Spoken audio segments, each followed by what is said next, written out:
But also in that bill are important provisions for protecting children, including a provision to stop abusers taking children out of school. Prime Minister. Mr. Speaker, it was Labour that introduced academies in the first place to drive up standards. Academies are here to stay and will continue to drive up standards. That's what the bill is about. Clause 45. 3 syllables that sparked a political firestorm. Starmer claims it's a teacher pay cut in disguise. The PM insists it's about flexibility and improving standards. Before we move on, I'd like to ask you a small favor. If you appreciate this content, please take a second to like this video and subscribe to the channel. Over 98% of you watch the videos without subscribing. It costs you nothing, but it makes a huge difference to us. So did you click the subscribe button? Great, thank you so much. Now back to the video. A unique identifier to ensure the whereabouts of all children are known. What did the Leader of the Opposition do? She instructed all of them to vote against those measures. And he talks about safeguarding measures. That's not what the issue is. It's about the reforms that he is changing.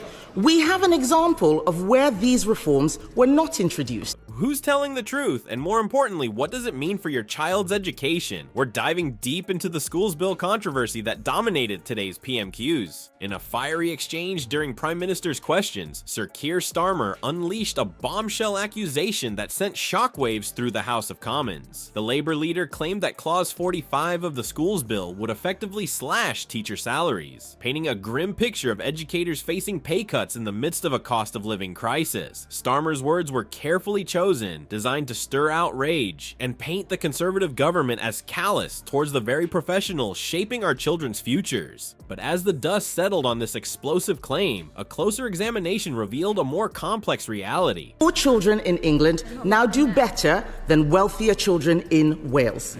This bill denies children the guarantee that their failing schools will be turned into a better academy, which has been under Labour control for 2 decades.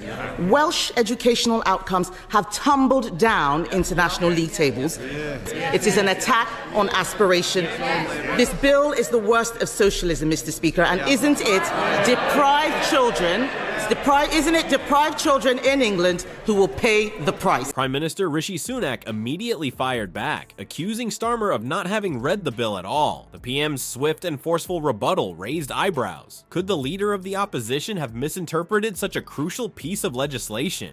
To get to the bottom of this contentious issue, we need to dive into the actual text of Clause 45. Contrary to Starmer's alarming assertion, the clause doesn't explicitly mention any cuts to teacher pay. Instead, it focuses on streamlining the process for setting teacher pay and conditions, moving some powers from the Education Secretary to school governors and academy trusts. When we compare this to the current teacher pay structures, the differences aren't as drastic as Starmer's accusation would have us believe. The existing system already involves input from school leadership in determining pay progression within set national frameworks. Clause 45 seems to be more about decentralizing some aspects of this process rather than mandating across-the-board cuts. So if Starmer's interpretation of the bill is off the mark, what's really driving his opposition? Could it be that Labour is desperately searching for any angle to attack the government's education policy, even if it means stretching the truth? Or is there a deeper strategy at play, perhaps an attempt to curry favor with teachers' unions by positioning Labour as the defenders of educator pay?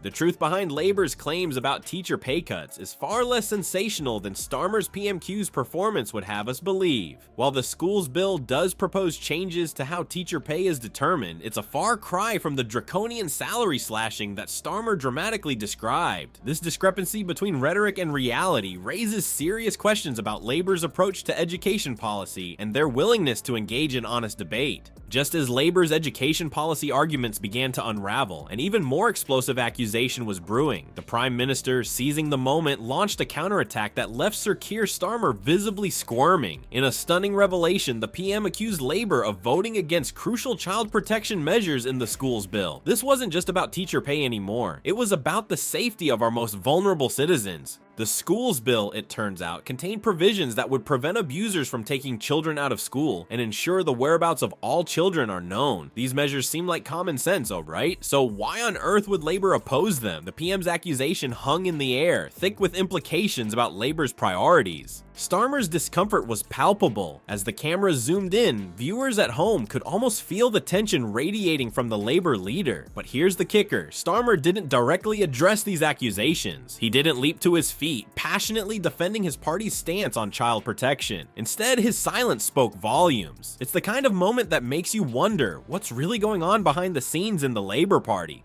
But the PM wasn't done. He dug deeper, highlighting that Labour's voting record included opposition to key child safety provisions. It's the sort of revelation that makes you question everything you thought you knew about a political party. If Labour truly supports child safety, as they claim, why would they vote against measures designed to protect children? It's a contradiction that demands explanation. As if this wasn't damning enough, the Prime Minister then pivoted to a comparison that left Labour reeling. He presented educational performance statistics that paint a stark picture of the difference between Conservative-run England and Labour-controlled Wales. Between 2009 and 2022, children in England have been climbing the global league tables for maths, reading, and science. Meanwhile, educational outcomes in Wales have taken a nosedive.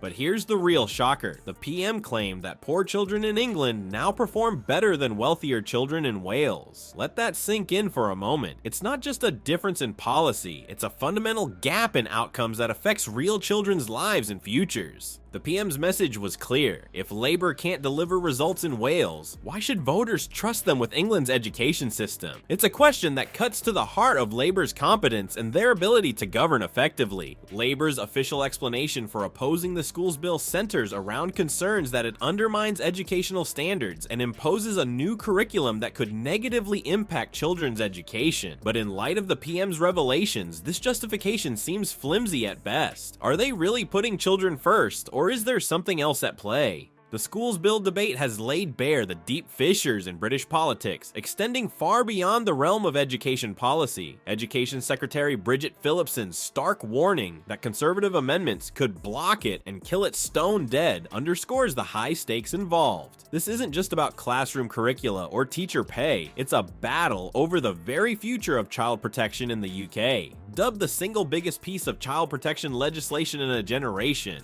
the schools bill has become a political hot potato. Both Labour and the Conservatives claim to be the true champions of children's welfare, but their approaches couldn't be more different. It's a classic case of he said, she said, with each side accusing the other of putting party politics before the needs of vulnerable children. As this political row rumbles on, voters are left scratching their heads. Who's really telling the truth? Are we witnessing genuine concern for child welfare, or just another round of Westminster point scoring? The public needs to look beyond the heated rhetoric and carefully examine the real-world implications of these policies. After all, it's not just political careers at stake here, it's the safety and future of our children.